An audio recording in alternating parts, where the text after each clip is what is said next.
Boa noite a todos. Espero que estejam todos bem, se cuidando, com saúde, para daqui a pouco nós estarmos juntos na nossa casa do caminho, nossa casa tão querida, trabalhando para Jesus, não é? Então, antes de nós começarmos o estudo da noite de hoje, nós vamos fazer a nossa prece, elevar os nossos pensamentos a Deus, nosso Pai misericordioso, bom e justo, a Jesus, nosso mestre de amor, a Maria de Nazaré, nossa mãezinha querida, que intercede por nós, aos diretores espirituais da nossa casa, tão queridos, tão presentes, Dr. Herman, Dr. Bezerra de Menezes, a todos os espíritos, Luiz Sérgio, e agradecer essa oportunidade de estudo, oportunidade de aprendizado, de crescimento, e que a gente possa aproveitar da melhor forma possível o estudo que será trazido na noite de hoje. Que a gente possa abrir o nosso coração e o nosso pensamento. E pedimos sim a intuição, a calma, a tranquilidade para podermos falar desse livro tão importante que é o Livro dos Espíritos. Que assim seja, graças a Deus. Bom, então, a gente volta aqui, né, no Livro dos Espíritos, mas antes da gente começar, assim, o estudo propriamente dito, a gente vai falar um pouquinho da doutrina espírita, não é? Porque a gente fala em esperança e consolação. A doutrina espírita, ela traz sim a esperança, não é? A esperança é esse sentimento que a gente vê como possível, né? A realização daquilo que a gente espera, que a gente deseja. Isso é esperança. Mas ela não traz só a esperança, ela traz algo maior, que é a certeza no futuro melhor, não é? Ela traz o consolo, é o consolador prometido por Jesus. Então, quando nos sentimos sozinhos, desamparados, então ela vem. De que forma que ela faz isso? Nos esclarecendo através do Evangelho, através dos livros da codificação, fazendo a gente raciocinar, nos intuindo, explicando de forma assim bem lógica e bem clara os nossos questionamentos em relação à vida, em relação à morte, para onde eu vou depois, não é, que eu desencarnar? Será que eu vou para o céu? Será que eu vou para o inferno? Será que eu vou para o paraíso? Será que existem esses lugares ou são apenas alegorias, simbologias, né? E esse é o tema da aula de hoje. Inferno, purgatório e paraíso. Então, a gente vai começar a ler a pergunta, a questão 1012. Não vamos ler todas as questões, mas, tá? Como a gente tem um tempo maior, não é? Então, vamos lá. Kardec pergunta aos espíritos: existe um lugar circunscrito no universo destinado às penas e aos gozos dos espíritos de acordo com os seus méritos? Então vamos pensar, antes da gente interpretar, vamos pensar um pouco, lá quando a gente estudava lá nos bancos escolares, sobre, quando a gente estudava História Geral, sobre o período da Idade Média. Vamos lembrar lá do nosso professor de História. O meu era bem tinhoso. Então, nesse período período medieval, a questão da vida após a morte era, assim, um dos temas de grande preocupação para a maioria das pessoas que viviam nessa época. Mas por quê? Porque eles tinham muito medo de queimarem, depois que eles tivessem desencarnado, que ficassem queimando no fogo do inferno, após a morte, né? Quando desencarnados, como era trazido pela igreja. Então, aquele que cometia pecados, porque tudo era pecado, iria para o inferno, né? Era um castigo. E o inferno era um lugar onde as pessoas sofriam eternamente. Tanto que um dos dogmas da igreja é o dogma das penas eternas. Então, esse medo ajudava a igreja a controlar a conduta das pessoas naquela época. Então, essa ideia do inferno com seus tormentos, né, com fogo queimando, agia sobre a imaginação medieval e daquelas pessoas, e os seus medos impediam o homem de pecar. Mas como era possível isso? Né? Como é que eles podiam determinar quais pessoas queriam para o céu, quais queriam para o inferno, já que todas elas estavam sujeitas a errar, não é? A falhar, a cometer erros. Como quantificar, como contar, né? Por exemplo, que uma pessoa tivesse ou não pecados suficientes para então ser condenada ao inferno? Será que apenas os santos, os que viviam uma vida assim plenamente pura, entre aspas, né, que tinham entrada no céu garantida? Então, esses questionamentos, né, vinham na cabeça das pessoas, e diante dessas dúvidas, a igreja resolveu criar um lugar para aqueles que não eram tão bons, mas também não eram tão maus. Era uma região entre o céu e o inferno, chamado purgatório. Purgar significa limpar, se purificar. Então, aquele que havia desencarnado, aquela pessoa que havia desencarnado, ela iria estagiar no purgatório, se purificando, para depois a sua alma ir para o céu. Tinha também aí nesse momento a questão das indulgências, que eu não vou entrar nesse mérito, até porque eu não sou professora de história. Eu gosto muito de história, mas talvez na outra encarnação, não é? Então, no purgatório, o purgatório é um lugar onde o castigo era temporário, não era como o inferno, é um sofrimento eterno. Então, podemos falar assim que o purgatório era uma antessala do paraíso. Ali havia uma salvação espiritual. Então, diante disso, as pessoas aceitaram, né? Houve uma aceitação gigantesca desse local, que era o purgatório. E ele foi criado, então, pelos homens, né? E para os homens ali. Por quê? Por causa do medo, o medo de passar uma eternidade de dor e sofrimentos sem fim, infinitos. Esse medo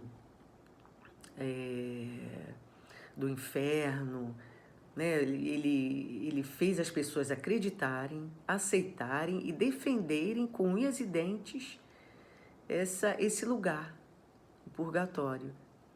Imagina, você prefere um lugar que é temporário, ou você prefere de sofrer, que você vai sofrer, ou você prefere um lugar que o sofrimento é eterno? Isso que eles falavam, tá? Então vamos voltar aqui para o Livro dos Espíritos e repetir o questionamento de Kardec. Existe um lugar circunscrito no universo destinado às penas e aos gozos dos espíritos de acordo com seus méritos? Então, Kardec está perguntando se existe algum lugar demarcado por alguma linha, né, de começo e fim, para quem é bom ou para quem não é tão bom assim. O céu, o inferno, o purgatório, eles existem?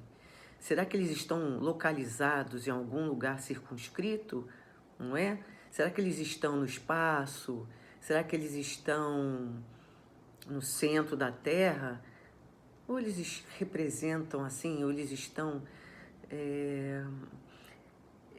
no íntimo de cada pessoa. É para a gente pensar, para a gente refletir. Tanto o purgatório como o umbral, que a gente já ouviu falar, são estados de consciência, em que o espírito, a partir das suas atitudes contrárias às leis de Deus, ele sofre. Mas são estados transitórios, como a gente já falou. Não é? André Luiz traz no livro Nosso Lar notícias sobre regiões, né, região que ele chamou de umbral, quando ele desencarnou. Né? Esse livro é psicografado por Chico.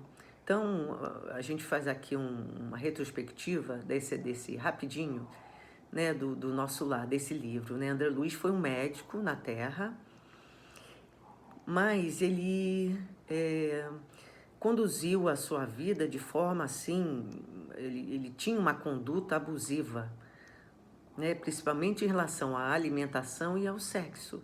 E esse modo de viver desencadeou nele complicações, doenças mesmo, né, no estômago, no intestino, e ele teve sífilis. Então ele desencarnou antes do previsto, chegando na espiritualidade como suicida involuntário. Então ele narra que o umbral era um lugar sombrio, desconhecido, com assim paisagens escuras e povoado por milhares de espíritos de almas atormentadas. Uma das escritas, uma das falas, né, que ele relata ali, ele diz que ele preferiria a ausência da razão, do raciocínio, do que vivenciar aquele momento. Por quê? Porque sua consciência o atormentava o tempo todo, o sentimento de culpa, o tempo desperdiçado com coisas fúteis e nocivas quando ele estava encarnado. Então, todo o mal que ele plantou nele mesmo, durante sua experiência na Terra enquanto encarnado, ele reviveu no umbral. Depois, ele se arrependeu, né? Ficou bastante tempo lá e se arrependeu, e isso foi mudando a sua atitude mental. E ele recebeu então uma nova chance, uma nova oportunidade, porque Deus é bom, é a bondade infinita, não é? Então ele teve uma chance de reconstruir seus valores, mas agora diferente. Não é? Agora ele já sabia o que era o bem, o que era o amor ao próximo. Então esse livro traz assim ensinamentos profundos assim para a gente, para a nossa vida. Que a gente deve escolher sempre o bem. Bem é o melhor caminho. As pessoas falam assim, se você quer decidir alguma coisa na sua vida, pensa o que Jesus faria. Mas a gente ainda tem aí um longo caminhar, não é? Até chegar a Jesus, a ser como Jesus, não é? E esse livro traz também que a morte não existe, porque André Luiz, ele era materialista. Não é? Então ele achava que morreu, acabou, era o fim. Né? Mas ele conheceu que o que a gente encontra do outro lado, na espiritualidade, é o resultado do que a gente foi na vida material. Então, André Luiz, ele fala assim, né, só para ilustrar aqui, que eu achei importante. Algo me fazia experimentar a noção do tempo perdido, com a silenciosa acusação da consciência. Habitara a terra, gozara ali os bens, colher as bênçãos da vida, mas não lhe retribuí ceitil do débito enorme. Tive paz, cuja generosidade e sacrifício por mim nunca avaliei. Quanto de vós, aí ele vem, né, falar pra gente, quanto de vós podereis evitar o caminho da amargura? com o preparo dos campos interiores do coração. Acendei vossas luzes antes de atravessar a grande sobra. Sobra não, é sombra, quer dizer, antes de desencarnar. Buscai a verdade antes que a verdade vos surpreenda. Suai agora, para não chorardes depois. Então, o que ele vem falar, vem nos orientar?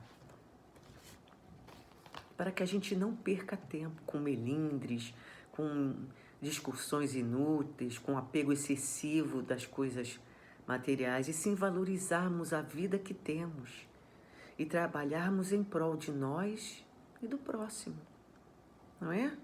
Ele fala muito mais coisas aí nessa passagem. Então vamos lá, vamos dar continuidade. Questão 1013. Aí Kardec pergunta, o que se deve entender por purgatório? Não é? Aí ele fala assim, dores físicas e morais, é o tempo de expiação. Então o purgatório não é um lugar determinado, não é um lugar circunscrito, e sim o estado dos espíritos, vamos dizer, imperfeitos, que se encontram em expiação. A doutrina espírita, ela não nega a existência do purgatório, mas esclarece que nós estamos nele. Como assim, Sandra? Como é que a gente está no purgatório? Nós não estamos no planeta Terra, não é um planeta de provas e expiações, onde expiamos os equívocos, os erros, os males que a gente tenha feito? Então, não é? É o que os espíritos respondem, dores físicas e morais. É o tempo de expiação. É na terra que fazeis o vosso purgatório. Não é? Tem pessoas que o verdadeiro purgatório está onde? No pensamento. Quando elas permitem que no seu íntimo, no seu interior, prevaleça, né, seja mais forte a rebeldia, a revolta, né, a mágoa. Então, esteja o indivíduo, esteja a pessoa encarnada ou desencarnada, o inferno nada mais é do que um estado de amargura e de dor. Por culpa de quê? Das nossas escolhas e opções.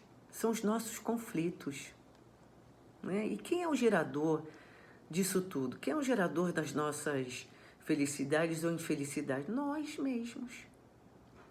Nós.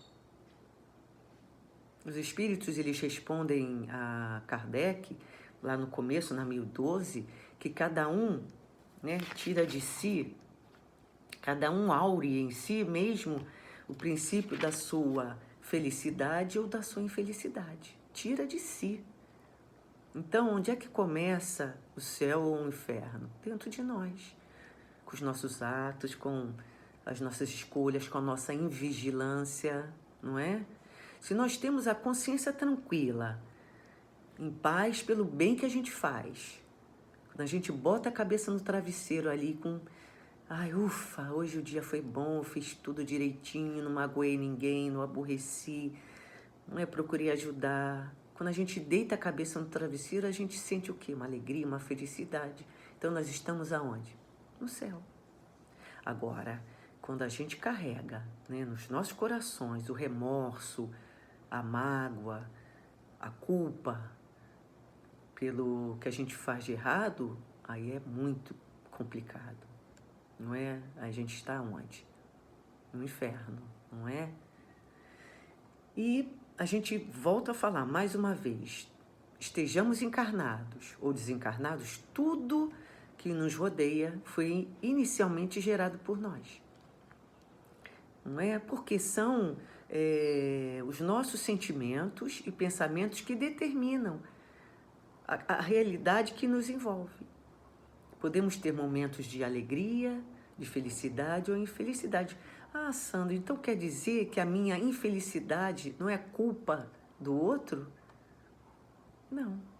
Eu estava assistindo uma palestra, né, que ela falava assim, a moça, nós costumamos terceirizar a culpa.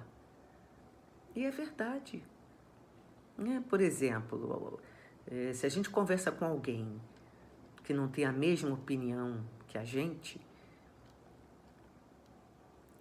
não é? E a pessoa começa a me irritar, me tirar do sério, não é? Aí eu me torno, né? Tenho ali rompantes de agressividade e tudo, e parto para cima dessa pessoa.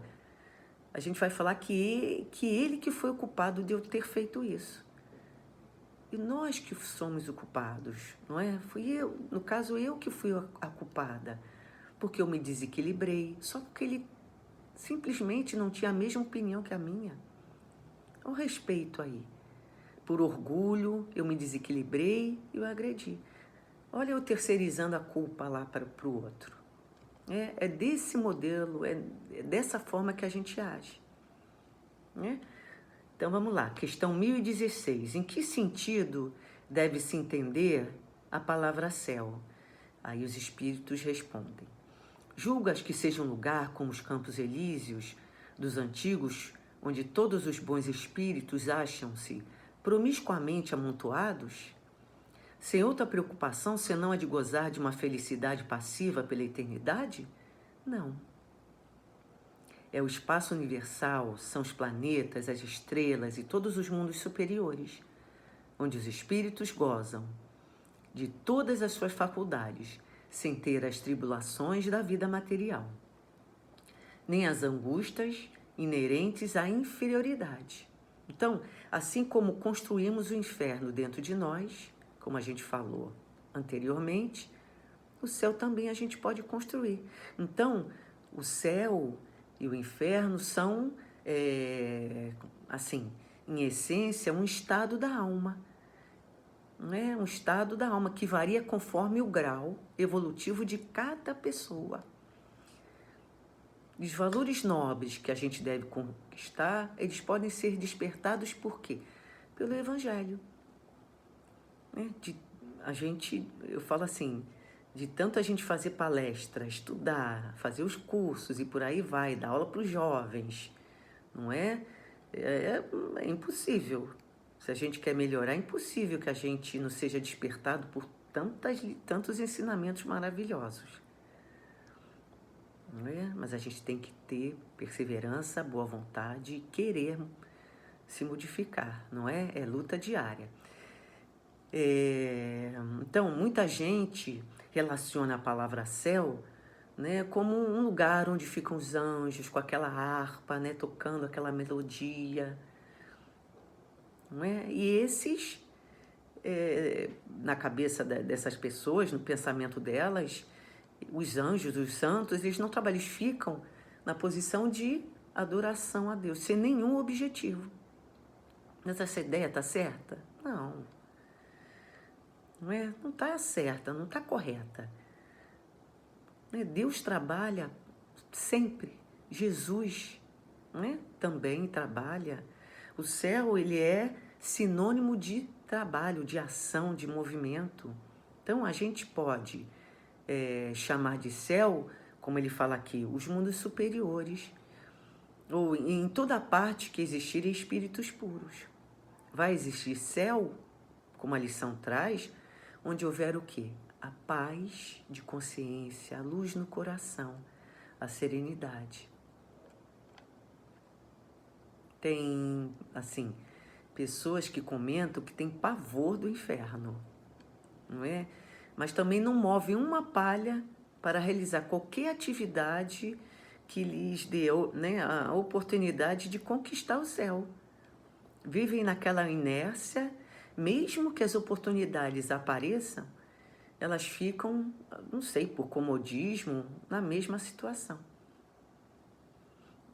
Tem outras também que acreditam que rezando, pedindo, Deus vai ali arrumar um lugarzinho ao lado dele ali. Então a gente precisa entender que acreditar que existe um lugar de felicidade eterna está apenas raciocinando, pensando naqueles que querem as bem-aventuranças sem o quê? sem o trabalho, sem o esforço, sem a dedicação, né? Sem a boa vontade, sem sacrifício, não é? Tem uma lição no livro Estante da Vida que se chama O Devoto Desiludido. Quem traz é o Irmão X. É a história, vou contar rapidinho, é a história de um homem e o livro traz que ele era um crente esquisito. Então ele tinha uma ideia fixa do paraíso, porque quando ele desencarnasse ele iria para o paraíso, para o céu, né? Então ele acreditava ali piamente. Achava que bastava fazer prece, sem fazer obras e ponto. Isso dava condição para ele ir ao paraíso. O lema dele era descansar, descansar, descansar. Era como um mantra, como diz uma querida amiga minha. Então, ele realizava as atividades, né, que apareciam, as oportunidades que sempre aparecem para a gente, né? Então aparecia para ele, mas ele realizava reclamando assim por tudo, né? Ali com sacrifício. Por quê? Na cabeça dele, depois que ele desencarnasse, ele não ia fazer nada, ele iria descansar. Então, para ele, o reino dos céus tinha o quê? Tinha leite, tinha mel, tinha frutos, tinha flores. Então, um determinado dia, como todo mundo, ele desencarnou. Logo depois que ele passou pelo estado de perturbação, ele foi atraído de imediato por uma colônia de espíritos desocupados, né, e gozadores que tinham a mesma sintonia, a mesma afinidade que ele. Então, ele encontrou o lugar que ele pedia, que ele sonhava. Então, ali não havia trabalho, havia preguiça, havia festas sem sentido nenhum, não havia nada a construir, ninguém para ajudar, era isso, e ele estava lá. E as semanas se passaram e esse homem, que pensava que o céu era ali, começou a ficar entediado, né? A se sentir castigado. Isto é, né? Vamos pensar assim, caiu a ficha dele. Aí ele começou a se desencantar, a se desiludir, né? Aí ele começou a desejar uma mudança diante daquele tédio que ele estava sentindo. Aí ele avistou o chefe ali daquele lugar, o comandante. Aí chegou para o chefe e falou assim, olha, eu queria fazer alguma coisa, fazer algo para eu me melhorar, sei, alguma coisa. Aí o chefe falou assim, aonde é que você quer ir? Eu quero ser útil, eu quero servir para alguém, fazer um favor, alguma coisa. Deixa eu ir para o inferno, onde espero agir, me movimentar e ser diferente. Aí o chefe falou assim, você pede para ir para o inferno, mas olha só, escuta aqui. Sem responsabilidade, sem disciplina, sem trabalho, sem qualquer necessidade de praticar, né, abnegação, como vive agora, onde pensa que você está? Né? Parece até uma piada essa história, não é? Mas é trazida pelo Irmão X. Então, o que a gente pode concluir? Né? Aquelas pessoas que acreditam que o céu, né, o paraíso, se caracteriza pelo não trabalho é por ilusão. Não é? A gente sabe bem, né, que Deus nos criou simples e ignorantes, para que com o nosso esforço, como a gente já vem falando, e merecimento, a gente possa atingir o quê? Níveis mais elevados de bem-aventurança. Não é? Então, a gente vai finalizando, né, essa lição, né, esse estudo, sabendo, assim, que o caminho mais rápido e seguro entre o purgatório e o céu é o próximo. É o próximo. Na medida que a gente estiver disposto a respeitar, a ajudar, a compreender e amparar aqueles que nos rodeiam, seja a nossa família, um colega de trabalho, um amigo, um indigente, um doente, aí sim estaremos o quê? Habilitando-nos à felicidade. Não é?